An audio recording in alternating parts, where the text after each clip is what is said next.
स्वागत है एक बार फिर आपका स्वागत है। मैं सूरज चौहान स्वागत करता हूं आपके अपने YouTube channel arts with Suraj sir के अंदर। पिछले सारे लेक्चर्स के अंदर हम लोगों ने देख लिया था कि हमें साइकोलॉजी का हमने ये सब्जेक्ट स्टार्ट किया और first chapter psychology the discipline of science, इस चीज के बारे में हम लोगों ने देखा था। ठीक है, एंड ये हमारा लेक्चर नंबर 2 होने वाला है और इसके अंदर अभी हम लोग देखने वाले हैं रिसर्च मेथड इन साइकोलॉजी। देखने वाले रिसर्च मेथड इन साइकोलॉजी कि साइकोलॉजी के अंदर कौन कौन से रिसर्च मेथड यूज किए जाते हैं। ठीक है, एंड इसके अंदर अभी आप देखेंगे तो इसमें पहला होता है एक्सपेरिमेंटल मेथड। ऑब्वियस सी बात है, किसी भी चीज को स्टडी करने के लिए अगर साइकोलॉजी से रिलेटेड है तो अगर मतलब मनोविज्ञान की जरूरत है तो आदमी तो चाहिए ना सामने, एक्सपेरिमेंट तभी तो करोगे। साइंस क्या है? एक्सपेरिमेंट है। ठीक है, ये हिस्ट्री नहीं है कि इसे आप बस सोचो और करो या हो सकता है ऐसा वैसा, नहीं। ये क्या है, आपको सामने वो ऑब्जेक्ट चाहिए, वो आदमी चाहिए, तभी तो आप उसका एक्सपेरिमेंट कर सकते हो। ठीक है, उसके दिमाग और उसकी दशा बता सकते हो। उसी तरीके से एक्सपेरिमेंट मेथड है। ये एक्सपेरिमेंट मेथड एक बहुत one of the most important scientific method माना जाता है स्टडिंग किसी भी बिहेवियर के बारे में, किसी भी आदमी के बर्ताव के बारे में अगर से जानना है तो ये एक बहुत अच्छा एक्सपेरिमेंटल मेथड माना जाता है। ये एक मेथड ऐसा है जो असाइन करता है status of science and psychology. ये असाइन करता है, मतलब एक्सपेरिमेंट मेथड एक ऐसा मेथड है जो असाइन करता है, बताता है, ठीक है, कि स्टेटस क्या है साइंस का किसके अंदर, साइकोलॉजी के अंदर। ठीक है, ये एक एक्सपेरिमेंटल मेथड है और एक्सपेरिमेंटल कंडक्ट होता है एक्सपेरिमेंट यूजिंग वेरियस स्टेप। और ये एक एक्सपेरिमेंट मेथड तो है ही, लेकिन एक्सपेरिमेंट कभी भी यूज किया जाता है तो एक स्टेप वाइज स्टेप यूज किया जाता है। पहला आइडेंटिफाइंग प्रॉब्लम्स, समस्या कहाँ पर है। अगर कोई आदमी अगर आपके पास आया, उसके दिमाग में कुछ प्रॉब्लम है साइकोलॉजिकल, अगर उसको डिसऑर्डर है तो पहले देखोगे प्रॉब्लम क्या है, तो आइडेंटिफाई करोगे प्रॉब्लम को। दूसरा डेवलपिंग हाइपोथेसिस, वो आदमी बोल रहा है कि मेरे को बचपन से ऐसा है कि मेरे दिमाग में मैं सोचता कुछ हूँ करता कुछ हूँ। ठीक है, तो वो पहले एक मनगढ़ंत कहानी बनाएगा। कौन? जो सामने साइकेट्रिस्ट होगा, वो एक मनगढ़ंत कहानी बनाएगा। अच्छा ऐसा हो सकता है, तो एक जिसका सच्चाई से कोई भी वास्ता नहीं है, वो उसको देख के स्टडी करेगा और सिलेक्ट करेगा experimental design and standardising experimental procedure. फिर उसको देख के एक मन में सोचेगा हाँ ये इस तरीके से हम करेंगे और क्या क्या प्रोसीजर के थ्रू हमें करना है, वो चीज के बारे में सोचेगा। फिर कंडक्ट करेगा एक्सपेरिमेंट एंड कलेक्टिंग डेटा। ठीक है, इससे रिलेटेड और भी बहुत सारे डेटा वो कलेक्ट करेगा, चीजें इससे पहले क्या ये हुई है कि नहीं हुई है, ऐसी चीजें कहीं क्या इसका कैसा सोल्यूशन निकल सकता है, वो स्टडी करेंगे और एक्सपेरिमेंट करना स्टार्ट करेंगे। एनालाइज करेंगे फिर डेटा को और डेटा का एनालाइज करेंगे, ड्राइंग कंक्लूजन। ठीक है, फिर वो करने के बाद एक्सपेरिमेंट जब हो गया तो उसे फिर अपने यहाँ पे निगरानी में रखा जाएगा कि हाँ ये बराबर बर्ताव कर रहा है कि नहीं, सही हो गया कि नहीं, आदमी क्लियर है, वो चीज तरीके से। और बाद में ड्राइंग कंक्लूजन कि हाँ ये जो हम लोग ने इस आदमी को जो ठीक किया किस तरीके से हुआ, क्या इसको डिसऑर्डर थे और क्या क्या चीजें निकल के आई, वो चीजें इसके अंदर मालूम पड़ेगी। ठीक है, फिर इसके बाद अभी हम लोग देखेंगे ये कुछ एग्जांपल दिए जा रहे हैं। Problem to study the effect of music on the level of blood pressure. ठीक है, मतलब ये क्या बोल रहे थे, study the effect of music on the level of, मतलब प्रॉब्लम क्या होता है, प्रॉब्लम में जब होता है तो आदमी का ब्लड प्रेशर हाई और लो हो जाता है। ठीक है, तो म्यूजिक जब सुनते हैं तो उस समय ब्लड प्रेशर नाप के देखोगे हाँ भाई कैसा है, इसका नॉर्मल चल रहा है कि नहीं। ठीक है, हाइपोथेसिस, मनगढ़ंत कहानी, अ music will play in regulating the level of blood pressure. ठीक है, मतलब एक म्यूजिक हेल्प करेगा ये रेगुलेट करने के लिए कि इसका ब्लड प्रेशर ऊपर नीचे कैसा हो रहा है, वो हाइपोथेसिस एक है। ठीक है, इंडिपेंडेंट वेरिएबल जो म्यूजिक को कहा गया, डिपेंडेंट वेरिएबल जो लेवल ऑफ ब्लड प्रेशर को कहा गया कि डिपेंडेंट वेरिएबल है। ठीक है, level of blood pressure. Intervening variable जो है, intervening variable age, gender, all other sounds and other musics, मतलब ये कहीं ना कहीं किसी न किसी चीज के माध्यम से आपको ये बताने की कोशिश कर रहे हैं कि आदमी के हमें प्रॉब्लम को भी समझ सकते हैं। ठीक है, मतलब जैसे कभी कभी देखो कोई आदमी झूठ बोलता है तो उनका भी एक पुलिस क्या करते हैं, कोई टेस्ट कराती है जिसके थ्रू उसके बॉडी में सब जगह ऐसा लगा दिया जाता है, वो जैसे ही कुछ झूठ बोलेगा वो सेंसेशन आने शुरू हो जाएंगे, मतलब कहीं ना कहीं उसका ब्लड प्रेशर ज़्यादा हो जाएगा, कहीं ना कहीं उसकी हार्ट बीट ज़्यादा हो जाएगी, वो चीज़ बताई जाएगी। Experiment person who will, experimenter कौन होता है, जो पर्सन एक्सपेरिमेंट कंडक्ट करता है उसको एक्सपेरिमेंटर बोलते हैं। ठीक है, और पार्टिसिपेंट कौन होता है, जो एक्सपेरिमेंट में पार्टिसिपेट करता है, मतलब person who is experiment to be conducted. समझ में आ गया, जो चाहता है कि एक्सपेरिमेंट हो वही पार्टिसिपेंट होता है। ठीक है ना, कोई अगर रनिंग रेस में पार्टिसिपेट किया तो वो चाहता है कि रनिंग रेस हो तो वो पार्टिसिपेट कर सके, तो वो चीज़। इसमें कुछ ऐसे फीचर्स भी हमें देखने मिलेंगे इसमें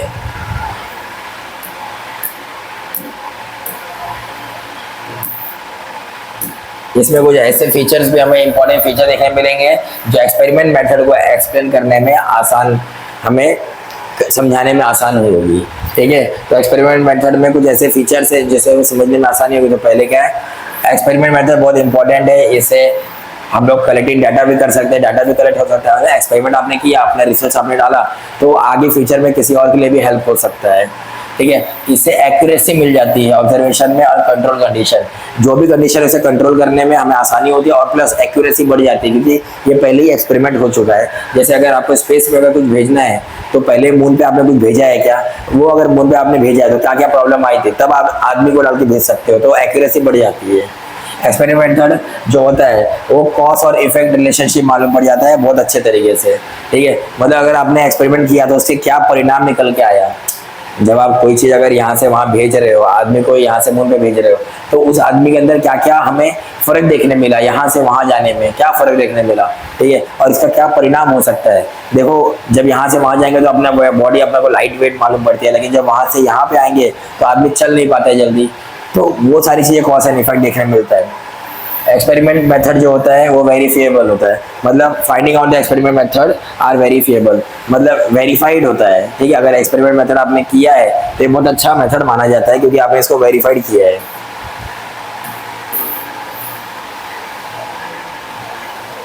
find out the independent variable depending variable for the experiment given below, ये आपको नहीं करना है, ये एक्सपेरिमेंट बोला आपको करना है। सर्वे मेथड दूसरा हमने पहले देख लिया एक्सपेरिमेंट मेथड, दूसरा हम देखेंगे सर्वे मेथड। अब सर्वे मेथड के अंदर क्या है सर, सर्वे मेथड बोलता है define as a research method used for collecting data for a predefined group of respondent, जो सैंपल है, to gain information and insight the various topic of the interest such as political opinion consumers. मतलब ये क्या कहना चाहता है कि survey method एक ऐसा डिफाइंड रिसर्च मेथड है जिसको यूज किया जाता है कलेक्टिंग डाटा को कलेक्ट करने के लिए फ्रॉम प्री डिफाइंड ग्रुप। ठीक है, मतलब जो रिस्पोंडेंट, जो सैंपल हमारे पास पहले से ही है, ठीक है, उसको लिए डाटा कलेक्ट करने के लिए, ताकि हमें क्या मिल सके, इंफॉर्मेशन और इनसाइट, मतलब पूरा इंफॉर्मेशन अच्छे तरीके से, क्या क्या बारीक इंफॉर्मेशन है वो, और किसके ऊपर, वेरियस टॉपिक्स के ऊपर हमें मिल जाए, इंटरेस्ट और सोशल ओपिनियन कंज्यूमर्स का प्रेफरेंस, उसके प्रेफरेंस, उसकी पसंद नापसंद, वो सारी चीजें सर्वे मेथड हमें यूज करता है क्वेश्चनर करने के लिए, चेकलिस्ट करने के लिए, रेटिंग स्किल्स करने के लिए, inventors, interviews etcetera, to collect the required information. तो इस सब चीजों से हमें एक इंफॉर्मेशन कलेक्ट करने का। The survey method is largely used to social psychologist, educational psychologist, industrial psychologist etcetera. Survey method is the economic and efficient method to data collect. मतलब कहीं पे भी देखो, अगर हमें कुछ भी चाहिए तो हम सर्वे कर लेते हैं, सीधा सर्वे कर लेते हैं किसी पर्टिकुलर जगह पे। अगर हमें पता करना है कितने लोग रहते हैं तो हम क्या करेंगे, नॉर्मली सेंसस करके सर्वे कर लेंगे। ठीक है, जनगणना हो जाएगी, सर्वे हो जाएगी, तो उससे हमें मालूम पड़ जाएगा, तो डाटा कलेक्ट हो जाता है उससे। Survey can be undertaken using email, telephone calls, direct interaction, respondent. मतलब कहीं पे भी अगर हमें कुछ पता करना है, सर्वे करना है, फोन किया, सर्वे करना है। मान लीजिए एक आदमी हमारे पास वो बोल रहा है कि मैं इस जगह पे काम किया हूँ, तो आप फोन पे सीधा पूछ लो, सर्वे कर लो, मालूम बढ़िया काम किया है कि नहीं किया है। तो आप कॉल पे, ईमेल के द्वारा, टेलीफोन, है ना, किसी तरीके से आप सर्वे कर सकते हो। अरे वो survey specimen of a questionnaire used to survey method, है ना। सर्वे के लिए आप क्या कर सकते हो, आप रोड पे निकल के बहुत सारे क्वेश्चन रहेगा, नॉर्मल आदमी से क्वेश्चन पूछिए, आपका सर्वे डन, आपको एक ऑथेंटिक इंफॉर्मेशन भी मिल गया, चीजें भी मिल गई। तीसरा आएगा ऑब्जर्वेशन मेथड। ऑब्जर्वेशन में क्या है, आपको किसी चीज को ऑब्जर्व करना है, देखना है, तो ऑब्जर्वेशन मेथड एक रिसर्च के अंदर मेथड है, बहुत यूजफुल होता है। Area wise area experiment can not be conducted. इसके अंदर क्या है, ऑब्जर्व करना है, इसमें एक्सपेरिमेंट आपको नहीं करना है, बस आप जाना है एरिया वाइज, आपको जगह ऑब्जर्व करनी है एंड अपना मेथड बनाना है। ये मेथड के अंदर बिहेवियर ऑब्जर्व करना पड़ता है, नेचुरली लेबोरेटरी सेटिंग। ठीक है, मतलब इसको आप लेबोरेटरी में भी देख सकते हो और नेचुरली जाके भी आप देख सकते हो, ऑब्जर्व कर सकते हो, क्योंकि हम कोई भी चीज़ को लैब में भी ऑब्जर्व ही करते हैं ना, इसलिए ऑब्जर्व हम कैरी आउट कर सकते हैं। नेचुरल सेटिंग जिसको हम लोग बोलते हैं called natural observation, and observation कुछ और हम लोग लेबोरेटरी में कर सकते हैं, इसको बोलते हैं कंट्रोल ऑब्जर्वेशन। नेचुरल ऑब्जर्वेशन मतलब हम जाके नेचुरली जाके देख सकते हैं, और जो लेबोरेटरी ऑब्जर्वेशन है उसे हम लोग लैब में जाके, जिसको हम लोग कंट्रोल ऑब्जर्वेशन भी कहते हैं। Observation method widely use by psychologist. हम सीधी सी बात है, जो बच्चा होता है, जब वो बच्चा पैदा होता है, धीरे धीरे वो क्या करता है, अपने आजू बाजू वाली चीज़ों को बहुत अच्छे से ऑब्जर्व करता है और बाद में उसी चीज़ों को अपने अंदर डाल लेता है। तभी तो सब कहते हैं बच्चे के सामने ऐसा गलत मत बोलो, बच्चा भी वही सीखेगा, क्योंकि वो बहुत अच्छे से ऑब्जर्वेशन मेथड यूज करता है। क्लिनिकल साइकोलॉजिस्ट, सोशल साइकोलॉजिस्ट, ये सारे लोग ऑब्जर्व बहुत अच्छे से करते हैं। ऑब्जर्वेशन मेथड ट्रीट करता है scientific method will be beneficial when it used to be specific purpose and research and plan it systematic way. ये हमें मदद करता है किसी भी चीज़ को सिस्टमैटिक तरीके से करने के लिए फ्यूचर में, और उस चीज़ को हम लोग प्रेजेंट में अप्लाई कर सकते हैं हर एक जगह पे, ठीक है, प्लान मैनर में, अच्छे तरीके से, तब हम लोग उसको एक अच्छा मेथड ऑब्जर्वेशन मेथड बोलते हैं। एग्रेसिव टेंडेंस शो टीनेजर्स, मतलब देखो ऑब्जर्वेशन मेथड में क्या होता है, following topic which studied using observational method, ठीक है। Aggressive tendency show by teenager, जो छोटे बच्चे होते हैं, टीनेजर्स जो होते हैं, ठीक है, ये सारे लोग जो भी हैं, ये लोग 15 साल के नीचे वाले, ये लोग क्या करते हैं, बहुत जल्दी गुस्सा हो जाते हैं। रिएक्शन ऑफ पैसेंजर्स तक हैवी ट्रैफिक, जो पैसेंजर होते हैं, गाड़ी चलती रहती है तो जो पैसेंजर होते हैं वो लोग बहुत गुस्सा हो जाते हैं हैवी ट्रैफिक के अंदर, तो उनको ऑब्जर्व करो। ये सबको ऑब्जर्व करने बोल रहा है, ठीक है, मतलब ये वही चीज़ है, नॉर्मल जगह पे जाओ और लोगों को आप ऑब्जर्व करो, उनका रिएक्शन कब क्या आ रहा है और कब कैसा क्या आ रहा है, ठीक है। केस स्टडी क्या देखेंगे हम लोग, केस स्टडी मेथड देखेंगे। Case study is one of the qualitative research, ये एक मस्त, क्वांटिटेटिव नहीं, क्वालिटी इसके अंदर बहुत अच्छी है, ठीक है। ये साइकोलॉजी लोग यूज करते हैं, ठीक है, साइकोलॉजी के अंदर ये ज़्यादा यूज किया जाता है केस स्टडी, ठीक है, कोई भी केस को स्टडी करना। ये मेथड ऐसा है जो मोस्टली लोग यूज करते हैं क्लिनिकल साइकोलॉजिस्ट के अंदर। सिगमंड फ्रॉइड और जीन पैगमेंट, मतलब ये दो लोग थे, ये लोग दो इंपॉर्टेंट फिगर हैं केस स्टडी मेथड यूज करने के लिए पूरी दुनिया में, ठीक है। केस स्टडी एक in depth look at is individual group particular event, मतलब केस स्टडी आप किसी का भी कर सकते हो, किसी ग्रुप का, पर्टिकुलर इंडिविजुअल का, किसी का भी। और केस स्टडी को कैसे हम ट्रीट करते हैं, कैसे हम लोग ट्रीट कर सकते हैं, एक हम लोग साइंटिफिक मेथड जैसा भी बोल सकते हैं कि केस स्टडी क्या है, एक साइंटिफिक मेथड भी है एज इट, और ये प्रोवाइड करता है rich descriptive information and suggest hypothesis for future study, मतलब ये अच्छा खासा हम लोग को इंफॉर्मेशन भी देता है और हम लोग आगे क्या करने वाले, आगे की क्या स्टोरी रहेगी, आगे या क्या हम लोग हाइपोथेसिस एक कहानी भी बना सकते हैं कि ये केस स्टडी अगर हमने अभी आज की है तो ये चीज़ हमें मालूम पड़ गई, फ्यूचर में अगर ऐसा कभी कुछ हुआ तो हम ये उसका सोल्यूशन लेके आ सकते हैं। केस स्टडी के अंदर रिसर्च के लिए करना पड़ता है इंफॉर्मेशन, पर्टिकुलर इंडिविजुअल के बारे में भी मल्टीपल सोर्स से, जैसे पेरेंट हो गए, फैमिली हो गए, member, peer, structure, colleagues etcetera, इन सब लोगों से हम इंफॉर्मेशन कलेक्ट कर सकते हैं। Access the individual current level of the psychology function, और वो इंडिविजुअल का पहले मानसिक कैसा है वैसा हम लोग देख सकते हैं। और research while using case study method में use several techniques like observation, और ये केस स्टडी के अंदर बहुत सारे टेक्निक यूज किए जाते हैं, जैसे कि ऑब्जर्वेशन, इंटरव्यू लोगों का लेना, साइकोलॉजिकल टेस्ट लेना to collect information about a particular individual, किसी इंडिविजुअल के बारे में अगर हमें जानना हो तो। बहुत सिंपल है इसके अंदर। अब इसमें क्या हो रहा है, read the following you will know classical case, मतलब एक नॉर्मल तुम्हें केस देखने मिलेगा।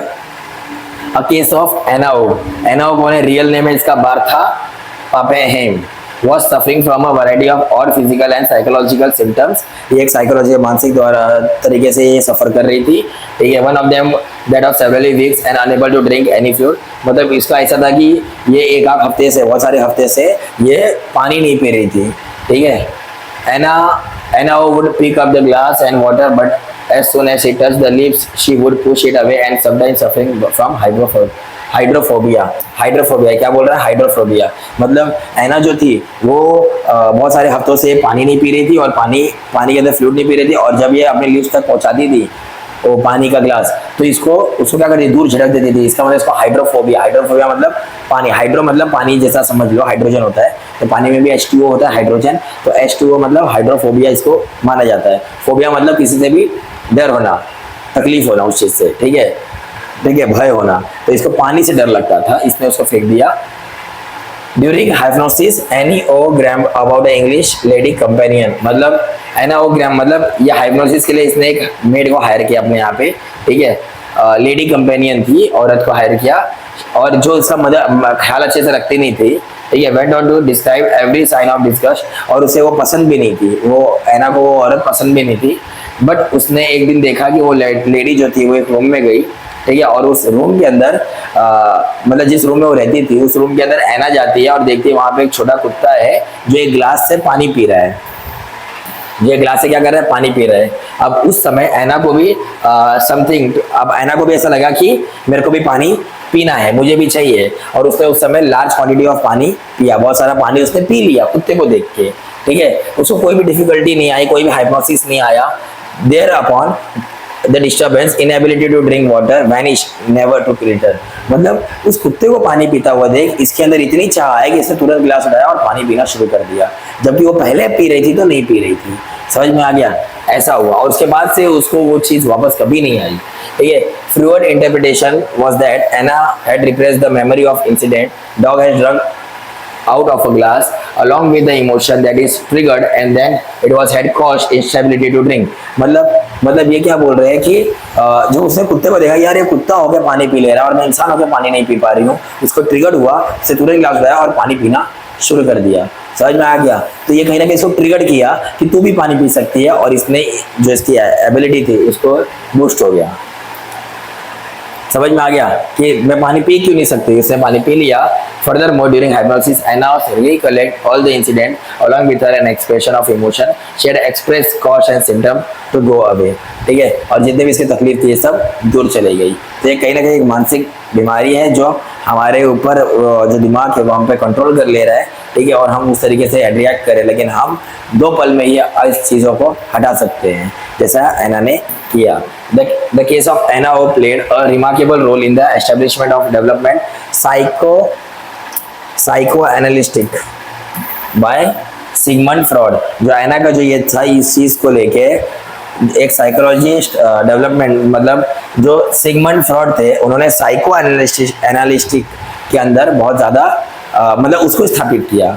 साइको एनालिस्टिक जो होता है ना, जिसको साइकोलॉजी को पढ़ा जाता है, उनको स्टडी किया जाता है, उनको लेके इन्होंने साइको एनालिसिस स्टार्ट किया। किसने स्टार्ट किया? सिगमंड फ्रॉड ने। समझ में आ गया? अब इधर क्या है? कोरिलेशन स्टडीज, ठीक है। There are certain scientific studies which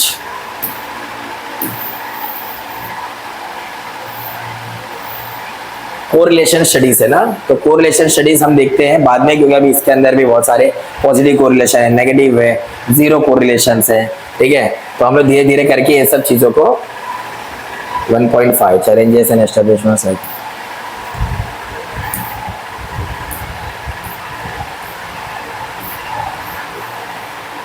correlation studies, ठीक है, इसको कर लेते हैं कोरिलेशन स्टडीज। अबे क्या बोल रहा है? कोरिलेशन स्टडीज, यहाँ पे बहुत सारे ऐसे साइंटिफिक स्टडीज है जो ये बताते हैं कि इसका कोरिलेशन है किससे? Statistical tool to understand and relationship among the variables, ठीक है। एक ऐसा स्टैटिस्टिकल टूल है और एक अंडरस्टैंड करता है इस रिलेशन को बहुत सारे वेरिएबल्स में, जैसे कि जिसको बोलते हैं कोरिलेशन स्टडीज, ठीक है। मतलब कोरिलेट, किसी भी चीज को किसी भी चीज से कोरिलेट करना, ठीक है, उन चीजों को कोरिलेट करके एक नई चीजों के बारे में जानना, ठीक है। कोरिलेशन एक सिस्टमैटिकल टूल है जो इस्तेमाल करते हैं हम लोग मेजर करने में रिलेशनशिप बिटवीन 2 और मोर वेरिएबल्स, 2 और 3, 2 और 2 ज़्यादा लोगों से हम लोग अगर बात करते हैं, उनके व्यवहार के बारे में हमें जानना है, तो हमें क्या करना चाहिए? एक दूसरे को रिलेट करना चाहिए, उसका इससे क्या संबंध है, ये इससे क्यों बात कर रहा है, अच्छा इसकी मानसिकता ऐसी है जो ऐसे लोगों से बात कर सकता है, वो नहीं बात कर पा रहा है, तो हम लोग को रिलेट कर रहे हैं। ये क्या हो रहा है? If the change in one variable, एक आदमी के अंदर अगर हमें चेंज देखने मिल रहा है, it is accompanied by change in the other variable, और दूसरे आदमी के अंदर भी ऑब्वियस चेंज देखने मिलेगा। 2 variables said to be a correlated and this interdependence are called correlation. Obvious ही बात है, जब दो लोग ऐसे लोगों में हमें चेंज देखने मिलेगा तो इसी को हम लोग बोलते हैं कोरिलेशन। समझ में आ गया? The event of correlation between 2 variable is measured by correlation coefficient। जब हम लोग को 2 आदमी लोगों के बीच में जब हम लोग कोई भी कोरिलेशन देखते हैं, ठीक है, उसको मेजर करते हैं, तो उससे हम लोग कोरिलेशन कोएफिशिएंट से करते हैं। अब कोरिलेशन कोएफिशिएंट क्या होता है? It is always a number between 1 से लेके 1 तक, मतलब -1 से लेके +1 तक, और साइन प्लस और माइनस का होगा। कोरिलेशन कोएफिशिएंट इंडिकेट डायरेक्ट और रिलेशनशिप बिटवीन द वेरिएबल। मतलब ये क्या बोलेगा कि हमें इससे मालूम पड़ेगा डायरेक्शन कैसा है जिसके बीच में हम लोग कंपैरिजन कर रहे हैं, कोरिलेशन कर रहे हैं उनका, इसको उससे रिलेट करने की कोशिश कर रहे हैं, तो वो हमें मालूम पड़ने में आसानी होगी। ये हमेशा -1 से लेकर +1 तक होता है, मतलब -1 होगा, 0 होगा, +1 होगा। तो देखो यहाँ पे एक पॉजिटिव दिख गया तुमको, ये देखो क्या लिखा दे रहा, 3 टाइप्स ऑफ कोरिलेशन। पहला आएगा पॉजिटिव कोरिलेशन, नेगेटिव कोरिलेशन और जीरो। मतलब समझ में आया, +1 0 -1 ऐसा। तो पॉजिटिव कोरिलेशन क्या है?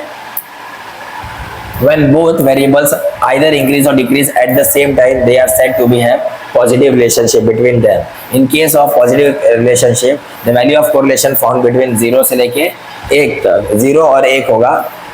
For example, the amount of rehearsal and recall score। अब देखो इसमें क्या है, पॉजिटिव कोरिलेशन है, क्या बोला, जब दो लोग के बीच में इंक्रीज और डिक्रीज देखने मिलेगा, एक ज्यादा एक कम। जब भी हम लोग मान लीजिए स्टेडियम में बैठे रहते हैं तो एक तरफ की जनता जो है वो किसी और को प्रमोट करती है और दूसरी जगह की जनता किसी और को प्रमोट करती है। तो वो जैसे ही यहाँ पे 1 रन जाएगा तो कोई और खड़ी हो जाएगी, बढ़ जाएगी, एक शेड करेगा और एक बोलेगा वाह, और जैसे ही कोई और स्कोर करता है तो ये नीचे बढ़ जाएगी, ये ऊपर। तो वही बता रहा है कि या तो ये किस में हो जाएगा, एकदम 0 में हो जाएगा, या तो ये +1 में हो जाएगा। समझ में आ गया? जैसे कि हम लोग रिहर्सल और कहीं पे स्कोर देखते हैं। तो नेगेटिव कोरिलेशन क्या होगा? Negative correlation, it increase in one variable in associate with decrease to the other and vice versa. ठीक है, is said to be have negative correlation between them. In case of negative correlation, the value of correlation is found between the exam amount of exercise and level of body fats. मतलब ये क्या बोल रहा है कि ये आपको तब देखने मिलेगा जब कहीं पे एक चीज़ ज़्यादा हो रही है, एक चीज़ कम हो रही है। ठीक है, एंड यहाँ पे वेरिएबल एक नेगेटिव में जाएगा और एक पॉजिटिव में।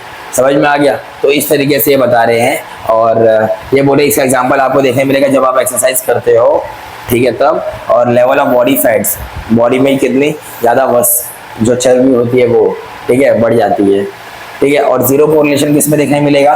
When any change in one variable, ठीक है, कुछ भी चेंज आता है एक वेरिएबल के अंदर, एक आदमी के अंदर, किसी के अंदर भी, उसकी वजह से बहुत ज़्यादा चेंज, मतलब चेंज आता नहीं है। मतलब किसी में भी एक चेंज आया लेकिन दूसरे में कोई चेंज नहीं आया, ठीक है, और अदर वेरिएबल में, तो उसको हम लोग बोलेंगे जीरो कोरिलेशन। इससे कोई लेना देना नहीं है, कोई रिलेशन नहीं है। ठीक है, in case of zero relationship, the value of the correlation coefficient found to be zero. Example, height and intelligence. ठीक है, हाइट और इंटेलिजेंस, मतलब एक आदमी इंटेलिजेंट है, दूसरे को उससे फर्क नहीं पड़ता। ठीक है, वो अपना काम करता रहता है, जो इंटेलिजेंट है वो इंटेलिजेंट है। समझ में आ गया? इंटेलिजेंस हो गया, हाइट हो गया, उसकी हाइट लंबी है, इसकी हाइट, तो उसको देख के जलता नहीं है रोज, ठीक है, छोड़ देता है। मतलब एक में चेंजेस आए लेकिन दूसरे में कोई चेंज खास नहीं आया, इसको ही हम लोग बोलते हैं कोरिलेशन। तो आई होप आपको ये चीजें समझ में आई होगी। एंड अब हम लोग इसके बाद कहाँ पहुंचेंगे?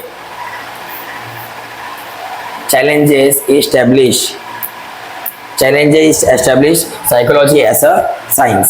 ठीक है, आई होप आपको चीज़ें समझ में आई होगी। बहुत बेहतरीन तरीके से हमने इसको कंप्लीट किया है। ज़्यादा ये हार्ड नहीं है, इजी है। आप इसको नॉर्मल पढ़ोगे, चीज़ों को समझ लो, उसकी नर्व्स को दबा दो, चीज़ें आपके कंट्रोल में आ जाएगी। ठीक है, मिलते हैं आपसे अगली लेक्चर नंबर 3 के अंदर। तब तक के लिए जय हिंद, जय भारत, जय महाराष्ट्र।